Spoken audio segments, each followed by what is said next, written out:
What's good mga pagods? What's good mga pagods? Meron tayong trip ngayon. Moto-camping tayo sa Triple P Campsite. Siyempre, una sa lahat, prepare the camping gears. Kita niyo yung hawak na tip ni Bea, napakahalaga pala niyan. Gets ko na yung mga delivery riders kung bakit lagi may baon na tip. Yan, pati si Kuya at Mark nagde-tape na rin para yung mga camping gears nila di na rin mahulog. Oh, double triple safety kung ano man. Ang dalawang itim na tali nabili ko sa Lazada. Dagdag safety rin yan, dagdag higpit. Wala naman trail dun eh. Pwede na!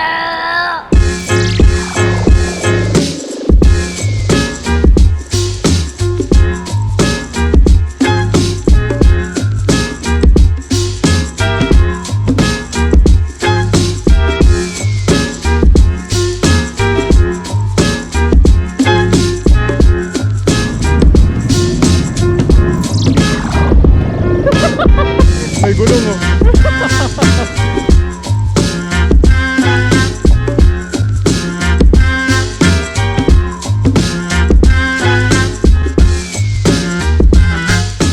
Guys, nasa San Jose na kami. Ewan ko kung saan na to.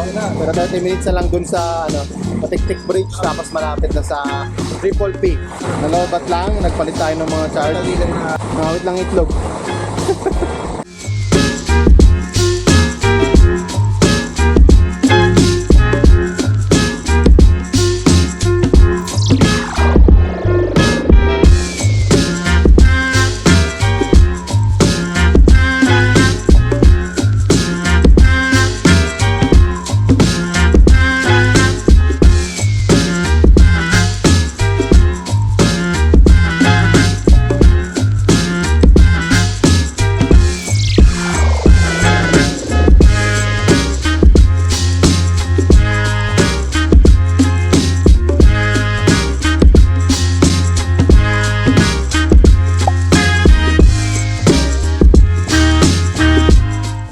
Pagdating namin sa Matiktik Bridge, food trip muna kami ng siomay sa tabi. Oh, masarap to. Namalengke na rin tayo. Siyempre, ano pang bibili natin? Yung liepo na mas sumasarap pagka-camping. Siyempre, kailangan natin ng panulak. May ulam tayo. Bumili na rin kami ng tubig. Bali dito, dobleng pagka-tip na lang talaga yung ginawa namin sa Vespa eh. Kasi wala naman paglagyan talaga eh. Biyahe na ulit. Kapagpalengke na kami ng Diempo. Sa mga tubig.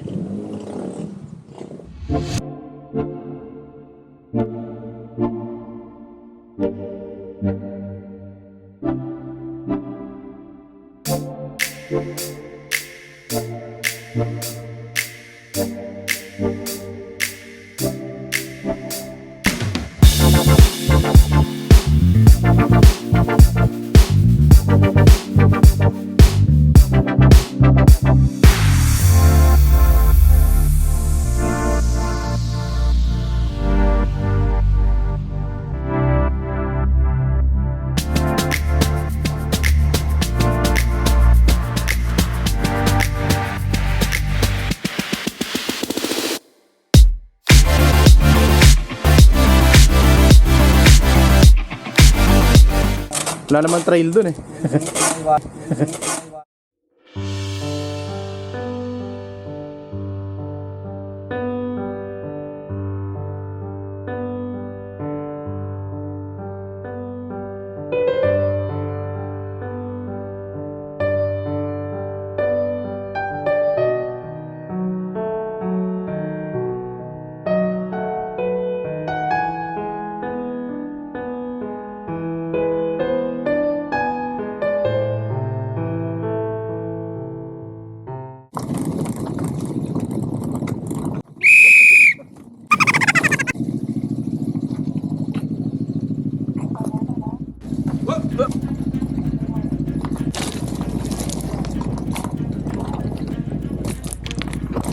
Here I come. Oh, here I come. Oh. Tulungan mo. Mabigat yun. Dahil nga sa sobrang lubak ng daan, tumba na si Mark. So di nyo lang kita dito sa camera kasi sobrang bato ng daan sa kapababa. Nahirapan na mag-center stand dito eh. Kaya tinulungan muna natin si Mark. Grabe pala bigat ng big bike. Pagka natumba, totoo pala yun. nag-decide na lang kami magpatay ng makina dito. Kung makikita nyo. Dahil pababa naman na yan. Natapat na yung camera natin. Ayan, buhay pa si Mark. Buhay pa si Kuya. Buhay pa ako. Hanggang sa nakarating na kami.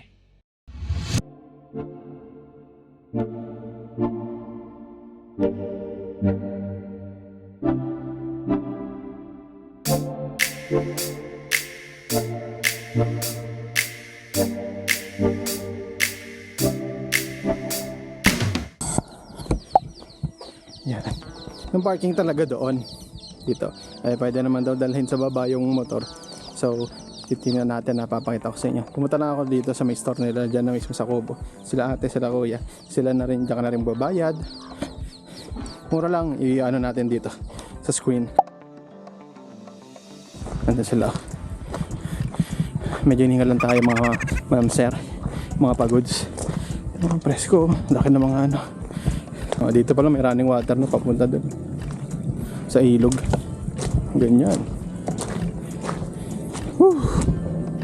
Tubig, malamig.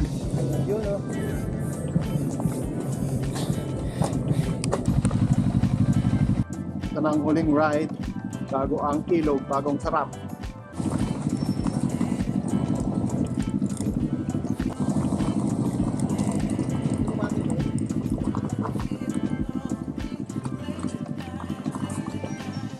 Set up po na si Mark ng pangkape. Ang galing oh. May windscreen na yung pang ano niya. Nagtas na sa butane. Meron na ata. Pero bumuga na. Meron na. Bumuga na eh. Wala lang, tignan natin. Para sure. Meron na ba? Ang ano eh. Ay, meron. Meron. Shoutout nga pala sa adobong pabaw ni Ate Minda. Ang sarap niyan.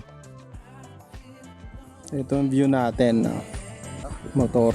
Dito sa tapat ng ilog. Ano? May libreng life jacket kay Kuya. Kasama na yan. Pwede yung makisuyo ng uling.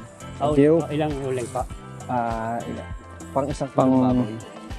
Tatlo. Mga tatlo. Sige po. Dito po, iyawan natin. Sige po. Okay po. Ito lang din yung iwan nila. Ha? Or chair. Extra chair.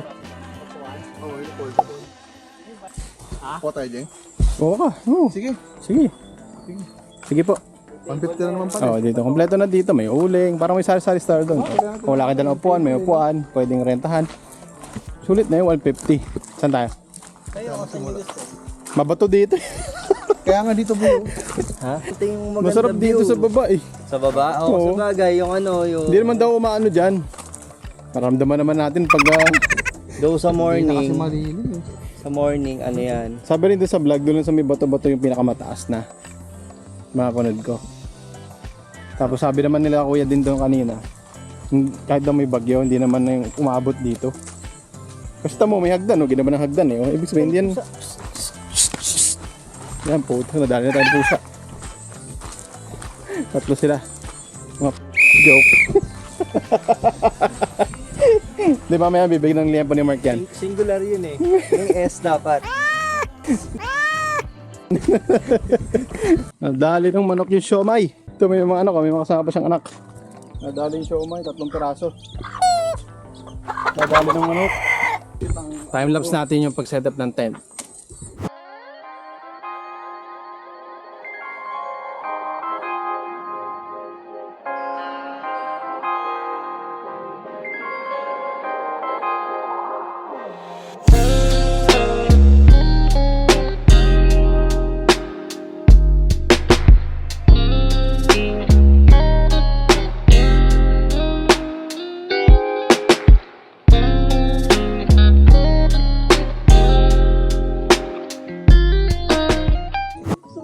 Bible na naman tayo, boy. Ano to eh, kulungan ng manok. Puro na yung manok dun. Dumi oh.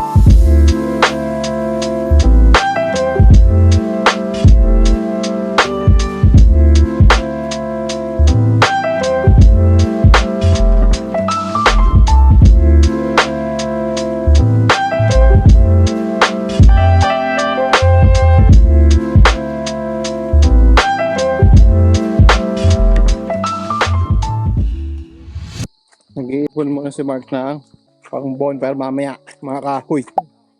Bonfire daw mamaya. Sino yung pang chop na wood? Ah, putik niyan. Siguro mga ano to. Ano yun eh? One week to. Ay yung ina-axe eh. 1 week, 2 days and 3 nights. Baka nakabaw niyan dyan. Hindi, ito. Ayan pala. Oh, gross. Bato mo na lang dito. Matagal to. Kapal ang putang yan ah. Chopping board. Ano yan? Tagal yan, boy. Ayan pala eh. Panamatador yan ah. Ayan oh, may sunog na nga eh. Ginamit na rin siguro nila. Bilad mo natin sa araw to. Doon ka muna sa araw. Yan. Primal living. Walang pamputol oh. Doon na lang pinutol. Part yan lang. Tag.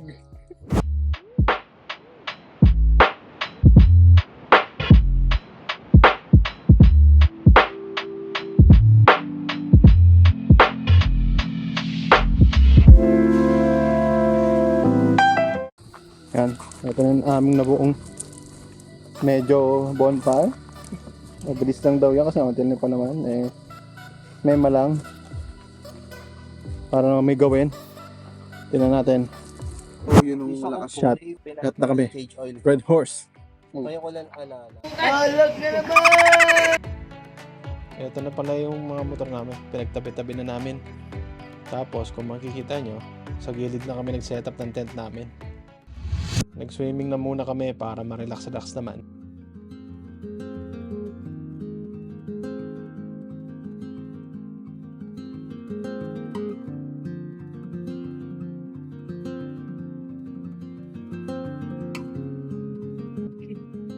Rolex.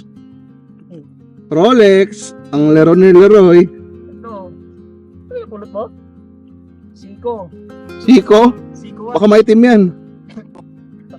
Ayos ah. Paano? Ayos. Sabay ba to?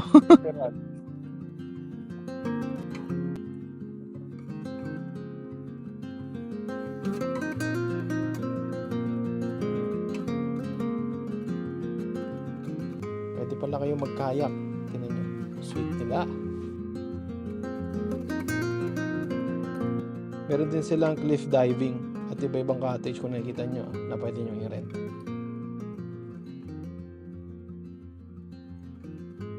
Maraming activities na pwedeng gawin dito. Tingnan nyo yung page nila, nandun lahat.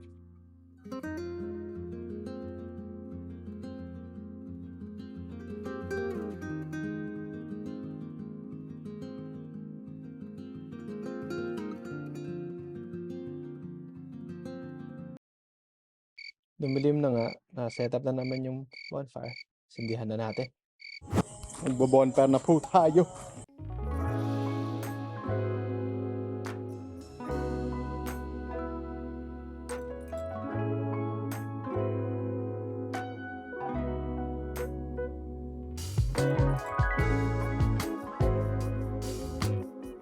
Yan mga tol, sana nag-enjoy kayo at nagkaroon kayo ng mga bagong ideas.